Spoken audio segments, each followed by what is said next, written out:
ఇప్పుడే ఒక ఆర్టికల్ ఇప్పుడే ఒక న్యూస్ చూస్తున్నా పవన్ కళ్యాణ్ గారు అంటే కూర్చొని చదువుతున్నా సరే అవకాశం వచ్చింది మీడియాతో మాట్లాడే అవకాశం లేదు కాబట్టి మీకు మీ సమస్యలే చెప్తున్నా కార్యకర్తలకు పవన్ కళ్యాణ్ గారు కాంగ్రెస్ పార్టీ పాకిస్తాన్ సపోర్ట్ చేస్తే పాకిస్తాన్ బొమ్మని చెప్పేటువంటి డైలాగ్ ఉంటుంది పవన్ కళ్యాణ్ గారిని ఒకరు చెప్పదలుచుకున్నారు పవన్ కళ్యాణ్ గారు మీరు డిప్యూటీ సరే మొట్టమొదటిసారిగా ఎమ్మెల్యే మీకు మంచి అవకాశం వచ్చి డిప్యూటీ సీఎం అయ్యింది ఇది సినిమా కాదు స్క్రిప్ట్ రాసిస్తే చదువుకోని నువ్వు ఒక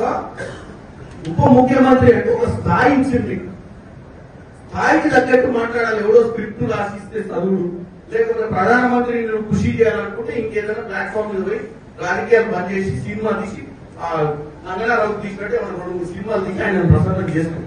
అంతే తప్ప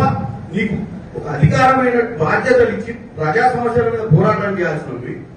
బాధ్యత లేకుండా కాంగ్రెస్ పార్టీ పాకిస్తాన్ లో సపోర్ట్ చేస్తుందని ఒక ప్రచారం చేయ ప్రయత్నం చేస్తున్నాం కాంగ్రెస్ పార్టీ సెక్యులర్ గా ఈ దేశాన్ని కాపాడాలనుకుంటుంది పాకిస్తాన్ ఇక్కడ ఉన్నటువంటి కుల మతాలకు అతీతంగా కాంగ్రెస్ పార్టీ అందరినీ ఒక పట్టున బతికేయాలనుకుంటుంది పవన్ కళ్యాణ్ గారు మీ నాయకుడు ఎవరైతే ప్రసన్నం చేస్తున్నారో నరేంద్ర మోడీ లెక్క కుల మతాల మధ్యన చిచ్చు పెట్టే ప్రయత్నం చేస్తలేదు నీకు వాస్తవంగా నిలదీసే నరేంద్ర మోడీ ఎన్ని రోజులైంది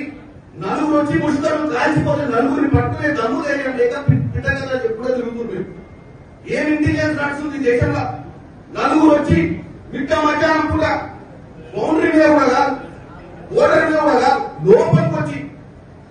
100 కిలోమీటర్ల లోపలికి వచ్చి కాల్చిపోయిన నలుగురిని పట్టలే నువ్వు పిట్టకథ చెప్తే నువ్వు ఆ పిట్టకథ నువ్వు విని మళ్ళీ కాంగ్రెస్ పార్టీని విషప్రచారం చేసే ప్రయత్నం చేయడం అనేది వాస్తవంగా ఆంధ్ర ప్రజలు నీలాంటి ఉప ముఖ్యమంత్రిగా ఎన్నుకునేందుకు వాళ్ళ క్షేమియాలి